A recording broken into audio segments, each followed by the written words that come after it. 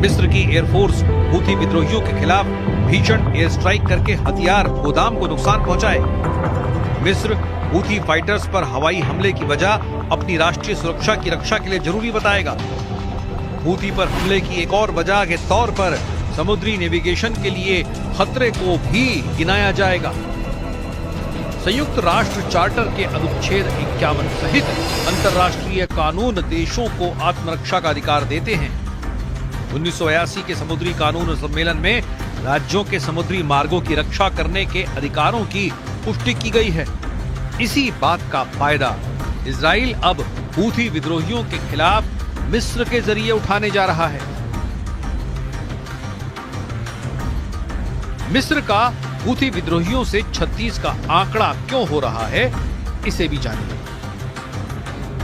Israel से Houthi विद्रोहियों के बीच भीषण लड़ाई से मिस्र को भारी वित्तीय नुकसान उठाना पड़ा है। स्वेज नहर से होने वाली मिस्र की कमाई में 60% तक की गिरावट आई है। मिस्र को होने वाले इस नुकसान का अनुमान लगभग $7 बिलियन लगाया गया है, जिसकी वजह से मिस्र कंगाली की तरफ बढ़ चुका है। मिस्र में बढ़ते आर्थिक संकट से सीरिया जैसे हालात बन चुके हैं। 10 साल से सत्ता पर बैठे राष्ट्रपति अब्देल फतेह अल सीसी का हाल भी कहीं बशर अल असद जैसा न हो जाए।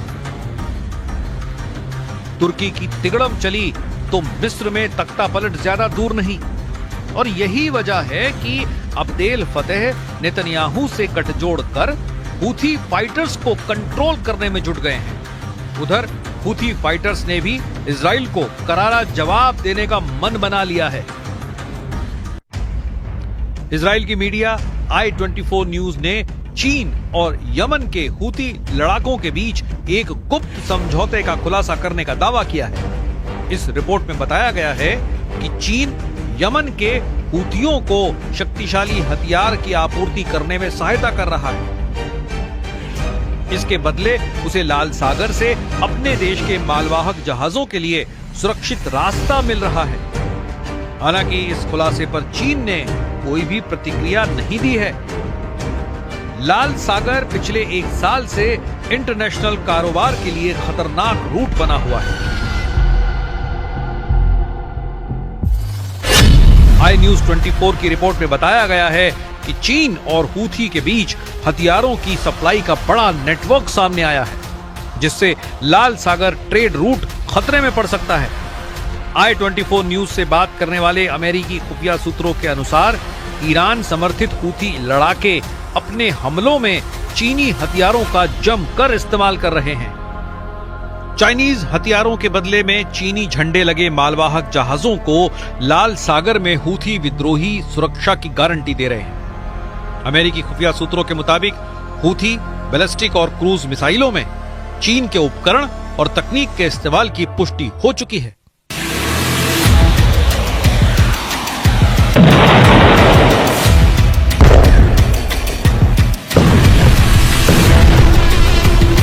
हूथी टॉप कमांडर्स की चीन विजिट की भी जानकारी सामने आई है, जिससे साफ है कि हूथी फाइटर्स हथियारों के लिए ईरान की तरह ही चीन से भी भरपूर मदद ले रहे हैं। मगर चीन ने अब तक इन आरोपों पर कोई भी जवाब देना जरूरी नहीं समझा है। एक तरफ हूथी लड़ाके इजराइल को पटकनी देने के लिए ताकत बढ़ा रहे हैं, तो दूसरी तरफ इजराइल का पूरा फोकस हमास के सफाए पर लगा है। गाजा में हमास पर इजराइल के भयानक हमले तेज होते जा रहे हैं। इजराइल की सेना ने पिछले 72 घंटों में गाजा पट्टी पर 94 हवाई हमले किए हैं। जमीनी ऑपरेशन में भी आईडीएफ ने टैंक से गोलेबारी शुरू कर दी है। न्यूज एजेंसी सिन्हुआ की रिपोर्ट के मुताबिक गाजा में जितनी मौत हमले में नहीं हुई, उससे ज्यादा मौत मलबे में फंसकर लोगों की हुई है। वहीं इजराइल ने दावा किया है कि गाजा में ताजा हमले में हमास का वॉर हेडक्वार्टर जमींदोज कर दिया गया है। इजराइल ने बेत हनोन के नजदीक उत्तरी गाजा में एक पूरे आवासीय परिसर को ध्वस्त कर दिया। आईडीएफ ने दावा किया है कि इमारत का इस्तेमाल हमास के टॉप कमांडर कमांड सेंटर के लिए कर रहे थे। हमास के टेरर हेडक्वार्टर से anti tank firing position, booby trap, सुरंगें और रॉकेट लॉन्चर से इजराइल पर हमले किए जा रहे थे, जिसे बम बरसाकर इजराइल ने मिट्टी में मिला दिया है। इजराइल के भीषण हमले से दहल रहे हमास के एक बंधक का वीडियो रिलीज करके नेतन्याहू की टेंशन फिर बढ़ा दी गई है। वीडियो 7 अक्टूबर को बंदी बनाई गई 19 साल की इजराइल की सैनिक लीरी अलबाग का बताया जा रहा है।